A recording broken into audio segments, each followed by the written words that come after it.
Imagine stepping off the court after a tough loss, only to find 3 of the WNBA's brightest stars and your own agent waiting to talk. Yesterday, Breanna Stewart, Sabrina Ionescu, and Courtney Vandersloot left fans stunned when they met with Caitlin Clark and her representative after the game. And today, we have just seen the New York Liberty players after the game meeting up with Caitlin Clark. It is Stewie, it is Sabrina Ionescu, there is Sandy Brondolo.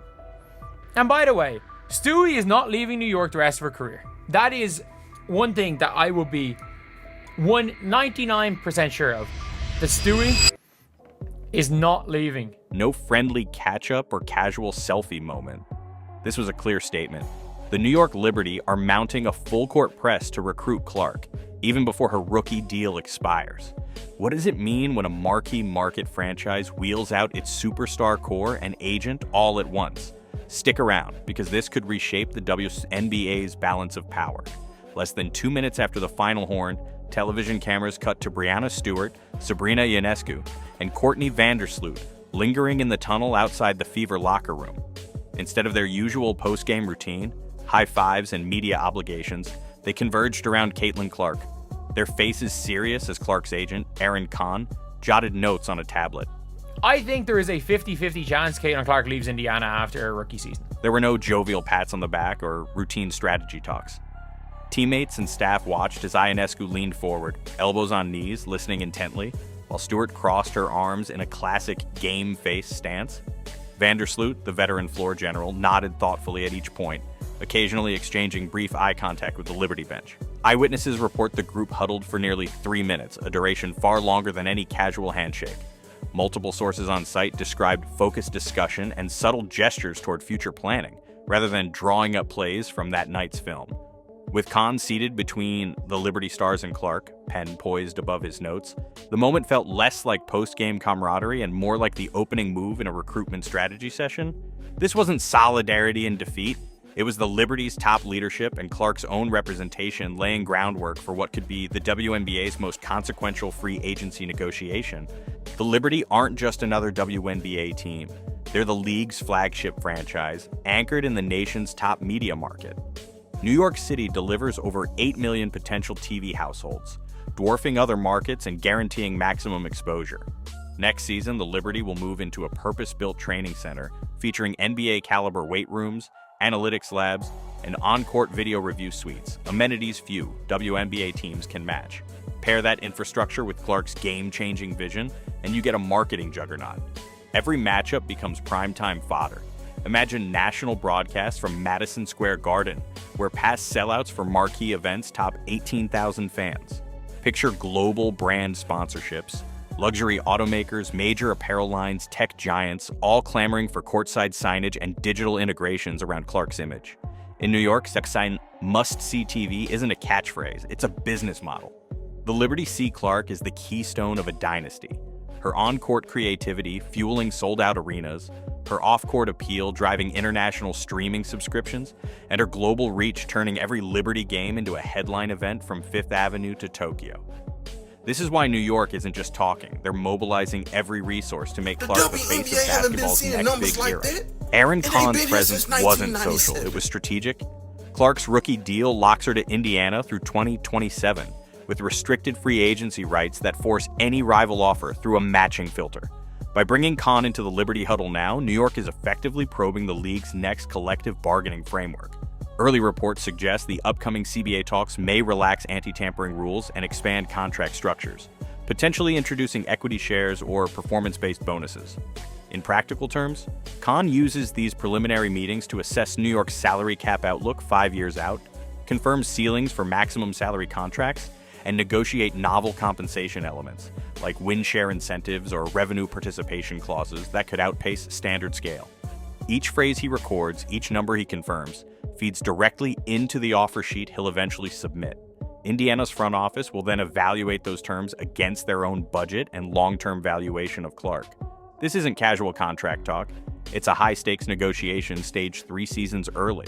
Liberty officials understand that planting these seeds now can influence how the CBA evolves, potentially shaping free agency rules that favor market-sized bids over incumbent loyalty.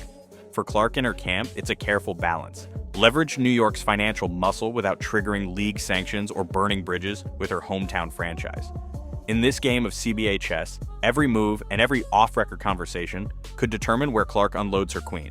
New York enters this pursuit with clear financial firepower. Stewart and Ionescu each carry cap hits near the maximum, yet both have intimated they'd accept hometown extensions at 10 to 15% below market, freeing up roughly $750,000 each against the 2026 salary cap.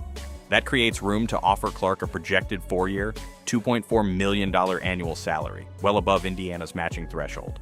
Behind the scenes, the Liberty have stashed 2 first-round talents overseas, Spain's Raquel Carrera and France's Marine Johannes, whose rights occupy non-counted reserve slots until they join on standard rookie scale deals. This tactic preserves $1.2 million in immediate cap space, allowing New York to layer in veteran minimums for depth while still funding Clark's blockbuster contract. Combined with a stable coaching staff and implicit promises of prioritizing Clark in offensive schemes, the Liberty can guarantee a contending roster each season, balancing elite talent, salary cap prudence, and the marketing package only New York can deliver. Indiana holds all the cards. As Clark's original team, the Fever control her restricted free agency matching rights, meaning any offer sheet from New York can be countered dollar for dollar. Behind the scenes, Indiana's front office has drafted a legacy package designed to outbid rival suitors. A maximum salary offer for 2028, equity-style bonuses tied to playoff wins, and an upgraded training complex in Fishers, complete with NCAA-grade film rooms, biomechanics labs, and personalized skill development stations. Even more compelling is Clark's bond with Aaliyah Boston. The pair came into the league together, sharing locker room rituals and late-night film sessions that forged the Fever's identity. Coaches point to their seamless pick-and-roll chemistry and mutual trust in clutch moments as the backbone of Indiana's first playoff run since 2016. Any departure would force Clark to build new on-court relationships from scratch and shoulder the burden of leadership in a franchise still finding its footing. Beyond X's and O's, Clark's emotional investment in Indiana runs deep.